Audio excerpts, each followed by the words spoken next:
314. I feel old. 3, 4. You feel old? Well, I mean, like, did we do, that so many I'm just going to episodes? say that you said it. I didn't say it this time. That's okay. My white hair, comes through very well. Yeah, I got a little, right? got a little wisdom coming in here. All right, so hopefully that wisdom has a chance to come through today in our show. Thank you all for joining us on this wonderful Wednesday morning. So today we are going to talk about something just a little bit more practical, I think, than we usually discuss, where we're usually on ideas and mindset. Today we want to talk about one of the probably the more common questions we get for new Skillz members. What equipment do I need? What gear should I have in order to teach an effective Skillz class? So because Skillz is play and game-based learning, we tend to use some equipment that is not necessarily martial arts equipment. And we get kind of creative about how we use it sometimes. So we figured we'd give you guys a little insight into some of the things that John and I use in our schools or that we've seen other people using, maybe some of the creative ways that we're using it, and a couple of the products that we're seeing coming out that we're kind of excited about. There's always new things coming out. Century, of course, is the official supplier for all things Skillz, and they're pretty innovative about the equipment that they're bringing to the market. So obviously, I guess we have the basics. You got to have your pads and your kick shields and all that stuff. Yeah. So, I've been to John's school. John's been to my school. We both have some similar things. John, you have, I know the big Wave Masters for your older kids. Do you have any of the smaller ones too? We do. We have 2 of the Kicking Kids. The original little Century Kicking Kids one, and we have 4 of the regular Wave Masters, right? They don't work as punching bags anymore. They just become like those side things that just stand there. But we take the kicking thing off of it, and we utilize it when we're working with the younger kids, and they like it because they're actually able to kick it and knock it off. So it gives them that sense of oh, I'm strong. Yep. Yeah, and I mean, we only have the Wave Master 2XLs, which I love. But I know that for many of the kids' classes, and you'll see in the Skillz drills, for those of you that are members, we use the tops a lot. They slide off, and they work because they're just like the perfect height to put things on for kids.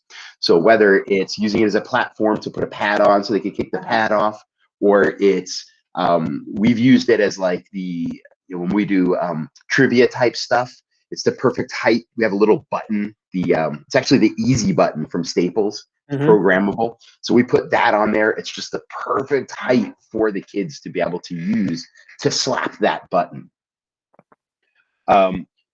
Even with the bigger bags, we'll take the tops off, and we'll do a lot of drills with those where they are, for the older kids, maybe learning about how to generate momentum as they jump over them as obstacles. With the littler kids, we do a lot of proprioception stuff where they're actually on them rolling back and forth.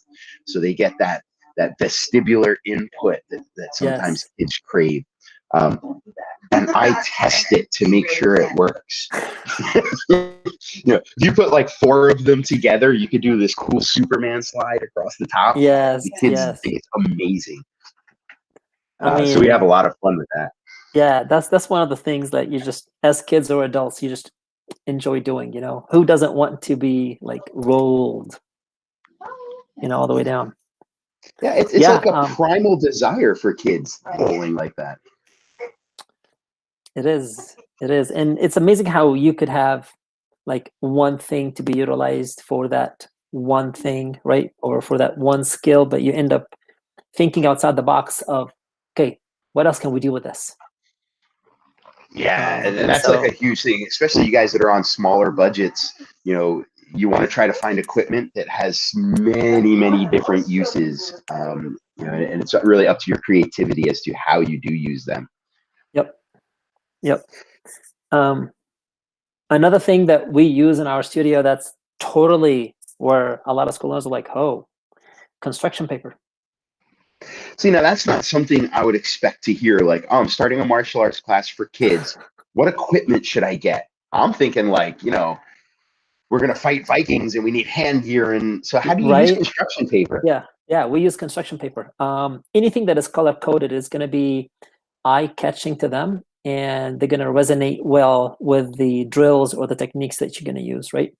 So if you don't quite have the money to buy the hoops or to buy the foot pads, the Sentry, or the rubber foot things that Sentry used to make, things like that. Oh, like the little footprint kind of thing. Exactly. Yeah, is construction paper, and it works beautifully. See, now I love the fact that you brought up color. In a skills class, yes, we are teaching like the martial arts, but we're also doing a lot of cognitive development with the kids. And one of our brain skills is pattern recognition. So when you can start to bring color into your kids' training environment, it's not just about like, oh, it's colorful, so kids like it. You can leverage those colors to start develop this pattern recognition, which becomes important for things like reading, speaking skill, learning lefts from rights, learning how to follow directions in order, social.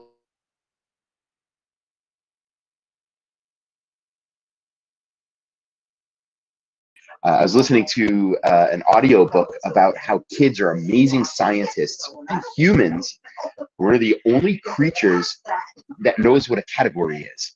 Categories don't exist. Think of things that are yellow. You're not thinking of a category, you're thinking of bananas and crayons and the sun. Yep. But there's no thing that's that category.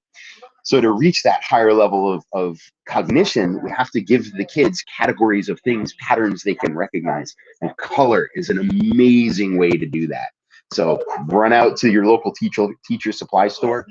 You could probably get a sheaf of construction paper for fairly inexpensive. Yeah, exactly. And I mean, sometimes it's awesome to take that, draw the little ninja on there or draw something on there, and when they come to class, you write their name on it. That's where they sit. That's what they use. That's what they go home with.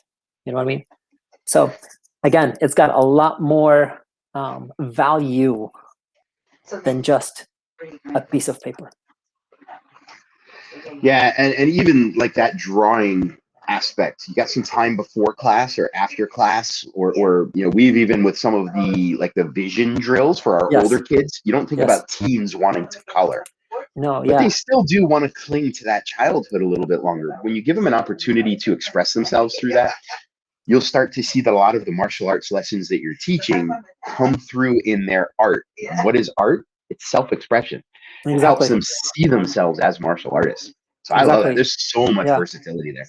And it's great because like sometimes like say your one class is about to end, the other class is coming in, and it's that 3 and 4-year-old class and they want to play and they want to be rowdy. Best thing to do is to get them focused with their parents, right? So if they're sitting in the lobby or if they're sitting on the sidelines or whatever, just as soon as they come in the door, they grab their favorite color of construction paper and they get to draw their ninja on there and they get to write their name on there. And you're going to utilize that as their placemat or their sitting spot, whatever the case is. Just think outside the box and you can utilize it in the class. So it's a fantastic way for you to build connection too. Just say, oh, what did you draw? And the kid will love to tell you about that. So especially for the shyer kids that come in, sometimes while you're talking to mom and dad, have them draw a picture. If nothing else, for 3 and 4 and 5 and 6, it makes their penmanship great. It makes their focus and attention span even wider, right? Again, when you look at that age group and their cognitive ability as 3, 4, 5, and 6, their vocabulary skills are very low, right? And they're not able to express themselves verbally the way they would like to, right? So they tend to like put it out on a sheet of paper. And what we realize is by the time they go from 3 and 4 to 5 and 6 or 5 and 6 to 7 through 9, they're amazing artists when it comes to drawing the Skillz Ninja or even write Skillz the way Skillz is written. So, and I like that you're talking about writing. We're actually bringing into our programs right now a lot of science-based reading education. So we're working on things like phonological awareness, phonemic awareness, and this concept of orthographic mapping which is a way of translating sounds that we already recognize into letters, and it Yep. helps kids learn to read so quickly. So we can use that paper now in a drill where we can have them map out a word, count the letters, and then maybe go do that number of kicks. Having the paper on hand lets us do stuff like that. Yep. I'm Exactly. going to be picking some up because right now we're doing it on a whiteboard, which is Yeah. fun. The kids Yeah. love the colors with the markers. But yeah, the paper is kind of cool too, because then they can bring it home and show mom, like, I learned how to read this word. Perfect. Absolutely. Another thing, one thing actually that I'm really excited to try, I don't have it yet, but I just saw it from Century, is the giant Jenga tower of pads. This thing is like, it looks like it's 20 feet tall. It's probably like 5 feet tall. And they're like 2-foot blocks out of pads. There are so many creative ways that you could use a tool like that. Even just Jenga. I mean, when we were down, I don't think you were there. I was down with Melody. I think it was when we had all the teams come down and we were in the hotel. There was a giant Jenga made out of 2x4s. And there was all of us like trying to take out blocks with kicks and stuff and causing a ruckus in the hotel lobby. Imagine if you're doing that with pads. You could work that level of agility and dexterity as the kids work on using a side kick to push out a Jenga piece, or how can they build a tower that the other team can't knock down with a dodgeball? So now I'm working in all these gross motor skills as well as this processing of planning out a problem solving, and it's a lot of fun. So I'm excited to try that. There is. Speaking of that, I've seen people build it out of shoe boxes. Just a thought, right? That turned into a summer camp artwork. Another thought. And each kid got to like do it the way they want to do it, and they use it at the studio as their Jenga. That's a neat idea. Yeah, that's a neat idea. So one thing I want you guys to notice is some of the things we're already talking about have nothing to do with martial arts, but they're in our martial arts classes.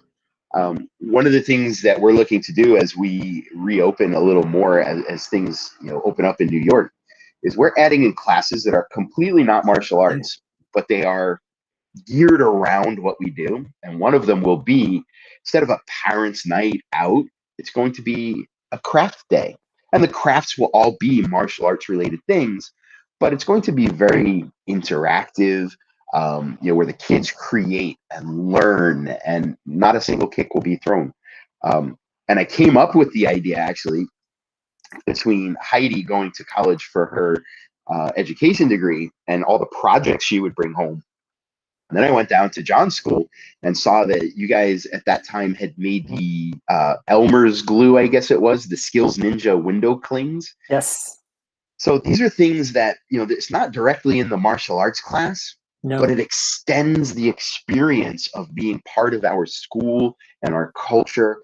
And I get now to talk about how we're building kids physically, intellectually, emotionally, socially beyond just that kicking environment. The next thing we want to do is now record a lot of these, and they're going to go out on our new YouTube channel where we're teaching parents how this make your own ninja is all about science, and we can relate it back to how they're learning these things. I just don't recommend the glue maybe in the middle of a training floor while you're doing drills. That might get a little sticky. Another thing that we have a ton of in my school is pool noodles. You can get them at your dollar store. Probably this time of year is a great time. We use them for everything. We've used them as striking targets because they're a little wobbly and it requires the kids to be able to have that really good eye-hand or eye-foot coordination. We've used them just to beat up the students or to have the students beat us up. In a fun way. We're not beating the students. We've cut them down in half and made kid-sized lightsabers out of them. So when it comes time to spar, we can do noodle saber sparring. You can use them to work on eye-hand coordination. A loosely related martial arts activity is archery. Set up some hoops on the other side of the floor and have them javelin throw those noodles and see if they can get them through the hoops.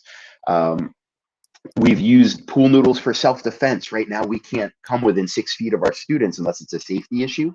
Put some gloves on the end of those bad boys. Now I'm grabbing you at the end of a pool noodle. So we love pool noodles in our school. Yep. Same here. We buy some and we keep them long, right? Like, because that's just the way it is. But we also buy extra ones and we cut them in half because they're more durable. They're not like as flimsy, right? And the ones when they're cut in half, it just gives them that perfect. They can control it better. Also, you can take the long ones, and if you circle them back together with a little plastic piece, like a PVC pipe in between them, you can create a circle out of them, and they can do a whole ton of activities with them. And of course, because kids like to jump, roll, and flip, so sometimes we'll make the hoop out of it, hold it, and they'll jump through it on our. Now, just keep in mind, we're not doing that and having them jump on our regular floor, even though we do have mats. Okay, we do have gymnastics mats and tumble tracks, so the landing is a little bit better. Just in case somebody ends up on their head, be mindful of that. Yeah, we have a couple that we've hooped together too. We primarily use them to keep our yoga balls in one spot, but we've also used them where we'll toss them, and now the object is to be able to strike that moving target by punching through the ring and catching the ring with good technique. It's really easy just to stick your hand through and catch it, but to maintain that good technique. And then we've also done it for our older kids where they have to punch through and yank that hand back before the ring passes them. And the pool noodle is nice for that because you put a little spin on it and it'll float a little more slower. It's a little slower, and a little more stable, so the kids actually have time to get their hand in and out and focus on that technique. So just more ways we use pool noodles. Go ahead. No, as you say, and then I just also mentioned their yoga balls. Yep. We love the yoga balls. Aside from Bowling for Ninjas, which has to be one of the best games ever invented for the kids and the instructors, we'll use it for that. But it's also a great thing for teaching rolling. It's a great thing for the younger kids or kids with like ADHD that need sensory input. For them to be able to bounce on it for a little while can really give them that sensory and vestibular input that they need that allows them to focus. We use the bouncy time as a reward in our mini Skillz class. So they had a great class. We bring out the yoga ball. You guys did such a great job. Let's bounce on the yoga ball. And they all take turns bouncing on that yoga ball. There's so many things you can do with it. So, Michael, I'm going to put you on the spot real quick because for those people out there who don't know. I put you on the spot. People who don't know what we're talking about. Real quick sentence. Can we go over vestibular and proprioceptive? Sure, great question. So your vestibular sense is everything in your body that helps you develop balance. So it's related to you being able to stand upright, but it's also how you sense movement. So when you spin around in a circle, the fluid in your ear starts to spin. And then when you stop, it creates the sensation that the room is moving. And that's one of the ways that you build your sense of balance. Also included is your eyesight, because you get visual input for your balance. And also included is proprioception. Proprioception is your body's awareness of its own parts in relation to one another and space around it. So this is why you can close your eyes and touch your nose. This is why when you get a road sobriety test, they have you look up, close your eyes, and touch your nose, because that sight is related to balance. And so we take it away. Now you're relying on proprioception. So if I can't feel where my feet are on the floor, I'm going to fall over. And that's what happens when you drink too much. With kids, sensory seeking children tend to seek vestibular input. They need to feel things because their body doesn't feel in the same way that we do, or it doesn't transmit the signals the same way that a neurotypical child's body would. So what happens is it's like, something's wrong. I don't feel anything. I need to find a way to feel something. So these are your kids that are really loud. They love to bounce off of things. When you play games like dodgeball, they're just blasting everybody because they're not feeling at the same sensitivity levels. So to help them in class when you're in your down times and they're getting like, man, I just need to feel something, is to give them appropriate vestibular input or proprioceptive input. This is why things like fidget boxes or fidget toys work. It gives them some of that input. Or in schools now, they're doing the sensory things where they'll put Velcro under the desk, or an elastic band on the seat so they can bounce their feet. We're finding healthy ways to provide that input, so that it's not that they're fidgeting because they can't pay attention. They're actually fidgeting so that they can pay attention. Exactly. So they can get those dopamine levels up in their brain that will allow them to focus. So great question. I'm glad you asked it. Here's why I asked that question. And this is a game that we kind of do sometimes. We'll take the pool noodle, right? And we'll circle it in half, and it becomes like a hoop, right? And because of the vestibular and the proprioceptive concept, working it together with the kids, we will have the kids put their finger on their nose, have a ball in their hand, and they're standing right in front of that pool, that noodle, right? The hoop, right? And the hoop could be like 2 feet, 3 feet, 6 feet, however many feet away from them. They put it on, close their eyes, hold the ball, and spend as many times as they can within 10 seconds. And when we say stop, they got to open their eyes and throw the ball. Okay? In hopes that that ball would make it right through the noodle. Now, this does a whole lot, and it does everything that you just mentioned right now. But the nice thing about it too, it allows them to be aware of their environment, be aware of their surrounding, be aware of their R. And we start that at 3 and 4 years old. That has turned our Skillz signature team into a much more phenomenal practitioners than ever before. They have become such great fighters, like more than anybody else that we know, because they're so aware of their environment. And that's something that you'll see in like a PT/OT practice, where they do a lot of body positioning, a lot of spatial awareness type stuff. So this is like, we draw from a lot of that too. We have one student who has vestibular challenges. She's, her balance is off a little bit. And a lot of the things that she does are just like that, touching or holding her body in a particular way and allowing her brain to orient to what she's feeling versus what she's seeing. I'm going to try that. That's a really creative one. So guys, this is also an interactive show. We have a comments box. Let us know like what creative equipment you guys are using, no matter how wild it is. In fact, the wilder, the better. What's the craziest piece of equipment you brought into your school? We would love to hear about it. We also use the vinyl. They're like the thick vinyl plastic rubber number spots. They are color coded. They have numbers on them. So obviously we're using them for, lining kids up or getting kids in a particular order. We also use these for randomly selecting teams. So I'll pull out, if there's 10 kids in class, I'll pull out the first 10 number dots, just hold them up, everybody picks one. And now all the odd numbers go on that side, all the even numbers go on that side. And now they have a visual thing that they can hold that reminds them where they go. Or if I need 2 teams and they have to face off, the 1 goes with the 11. And now they have that visual. So it's not like, all right, everybody with to number 1, go. Yeah. And everybody looks around like, well, who's no? Oh, that's me. Victoria says, parachute. She uses a parachute. Now, we have a parachute too.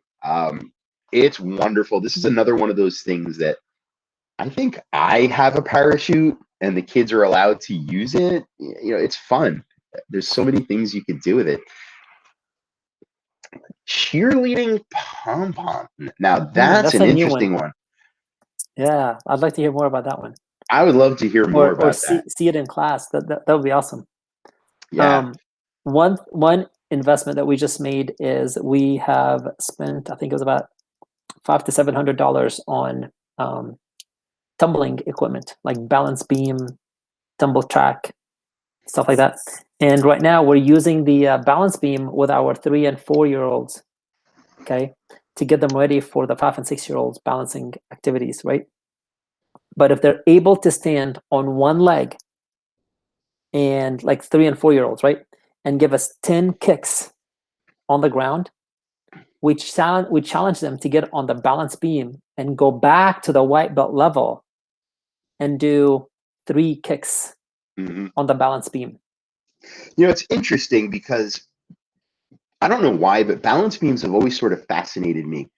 Because if you think about it, you know, like a gymnastics balance beam is like somewhere between 3 and 4 inches wide. It's not this little skinny thing.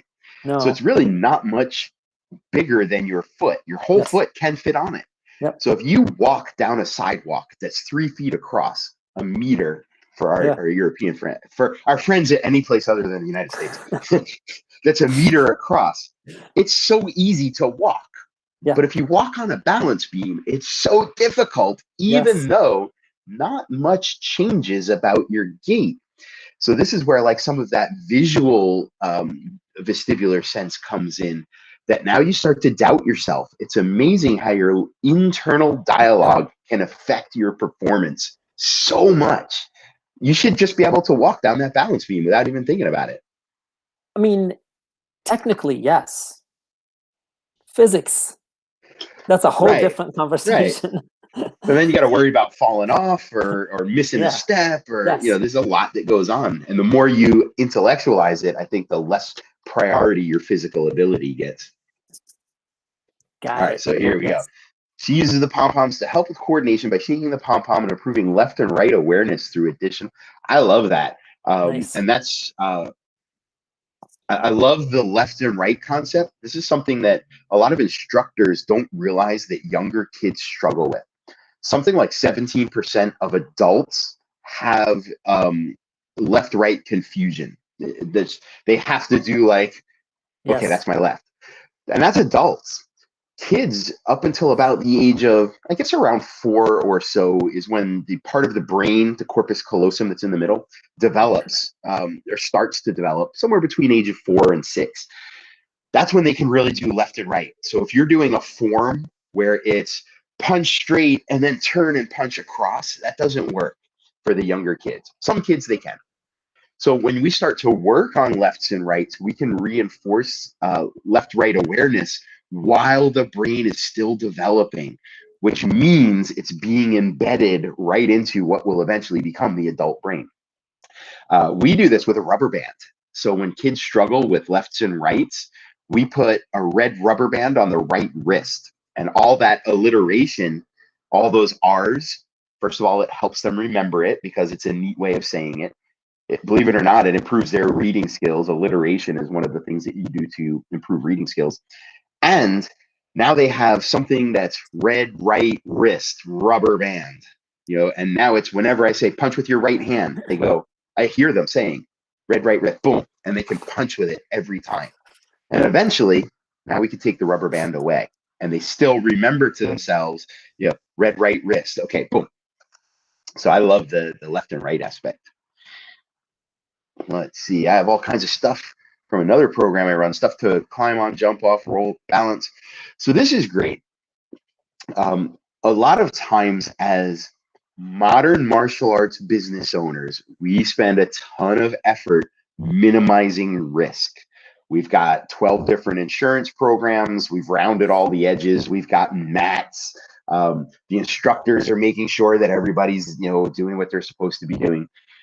Problem there is that kids learn through risk taking, and when you can provide them appropriate risk and then appropriate coaching through that risk, that becomes very valuable. Face it, there's risk to standing in front of somebody and saying, ready, go, and I got to blitz in.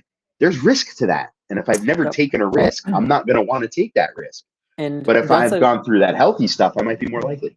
That's a great conversation to have with your parents, by the way. This could be like one of those get out in the lobby and talk to parents about why is it okay for kids to take risks. You know what I mean?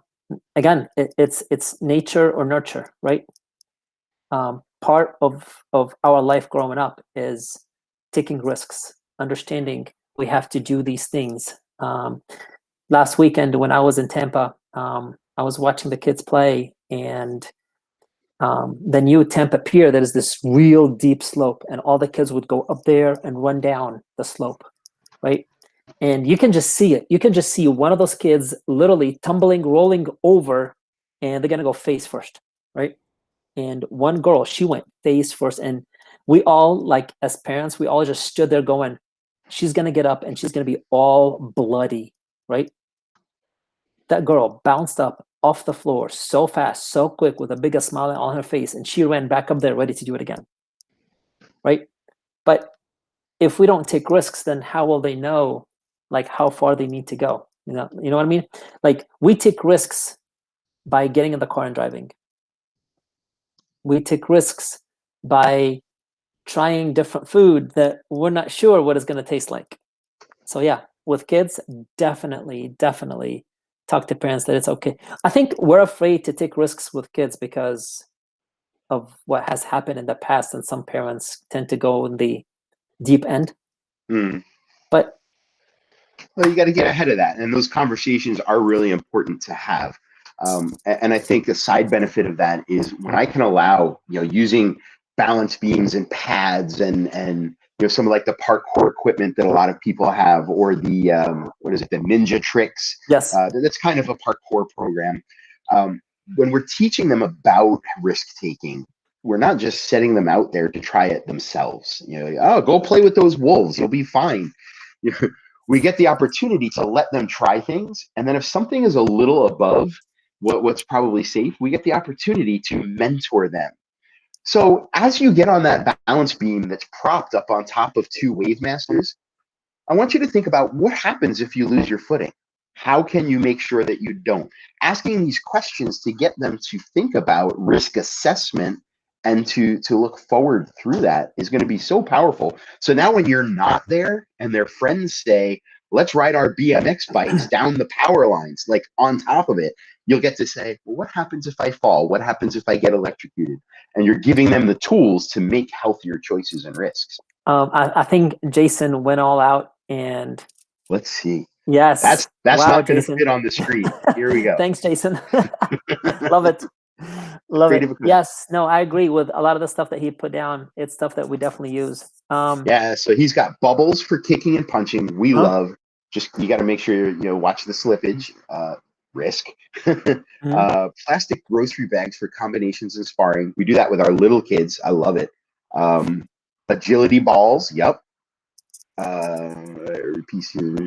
Performance equipment, water balloons. They have to drill with that. In the yeah, studio? where are you teaching this class, Mr. Horde? Not in my school. I mean, we do use the water balloons outside. I mean, I get it. Sure. Yeah, we have some of those indoor snowballs too. Yes, that's what we use a lot of. Which you can soak them and throw them as water balloons. One of the conversations that I have with parents when it comes to risk taking as well is, you do realize, Michael, that you did sign your child up for martial arts, right? Yeah. Which is more of risk taking, him learning the martial art, or getting bullied or ending in a situation on the street where he wouldn't know, how to protect himself. So, yeah. So Jason also mentions using magic. I love this. As a kid, it was one of my first jobs was working in a magic shop. So I love magic. I was never very good at it, but I appreciate the skill that goes into it. More importantly, though, they use magic when researching how babies learn. So the book that I keep referencing that I'm going through right now is called The Scientist in the Crib. It's a pretty neat book, and about how they've used magic to see how kids predict the future, how they forecast what's going to happen, what they understand at a given time. Because magic is it's like comedy. It's surreal. You're giving me something that I didn't expect. There are parallels to that in sparring, self-defense, life skills, all of that. So go out and learn a couple card tricks. We also use like a lot of riddles to build connection with the kids. We have a couple students that are just really into them. and it helps us bring that connection back. Let's see, packing bubbles, the bigger ones. Oh, like the pillow ones. Yep. Pop is, man, yeah. All right, I'm gonna try that because I think we just threw them away. I think I'm gonna get some in the next order, and we're gonna see if we can use sidekicks to break some of those things. All right, so that's a good one. Thanks for that, Cheryl. So as you can see, I know we're coming up on time here. A lot of the things we use in our kids' classes are the same equipment that we would use in our adult classes. We're just being creative about how we're using it. The balance of it is that we're using equipment that conveys a lesson, and the equipment itself is less important than the lesson that we're using. So it's just about thinking like, what do I want to teach here? And how can I use what's around me to have fun with it, to get the kids engaged and involved and laughing? Kids who are having fun will retain those lessons far longer than kids who are being punished because they blinked. So I really do encourage you guys to look around, be creative. And in fact, here's a challenge for you. Go pick up something that has nothing to do with martial arts somewhere in your day. Reach down, pick up a pen. Reach over, pick up your shoe, a couch pillow. I don't even care what it is. Design a drill around it and execute it in class tonight. See how it goes. And then they will remember it forever. Unless it doesn't work. If it doesn't work, Mike didn't say that. Yep. So I'm just going to leave you guys with this little thing real quick. We use construction paper to teach forms, and I'm going to leave it at that. If you want more detail, you could message me, but I'd like to see you guys figure a way out to work with your kids using construction paper to teach forms, and it works beautifully for 5 and 6 year olds. All right, and we use construction paper to teach leadership. And I'm going to leave that right there if you want to know. Oh. All right. So just real quick, today's show and everything this week is brought to you by the Certified Pediatric Ninja Specialist course. We're just starting a new semester this week. If you like information on that, you don't have to be a Skillz member. You don't even have to be a martial arts instructor. It applies to parents, educators, coaches. Anybody that works with kids. Yes. And it's all about improving your teaching game. So the link is down in the comments there, skillzworldwide.com/certify. If you have questions about it, you can reach out to John or I, and we'll tell you how you can get started in that. Absolutely. Amazing program. All the instructors did a great job. I heard that they're pretty cool people. Oh, I got to put this comment up on the screen. Hold on. Here we go. I'll take a brilliance comment any day of the week. Wait. Which advice was that? Like, all of it, every single word of it, Mr. Salama. All right, ladies and gentlemen, thank you so much for your time and attention. We love chatting with you. I got some great ideas from the comment section. If you're watching this in the replay, please drop those comments down below, because we check back. We'd love to learn about new things that you guys are doing. If you have questions about the course, reach out. Otherwise, go find something, build a drill, do your homework. Crush it, everybody. Peace out.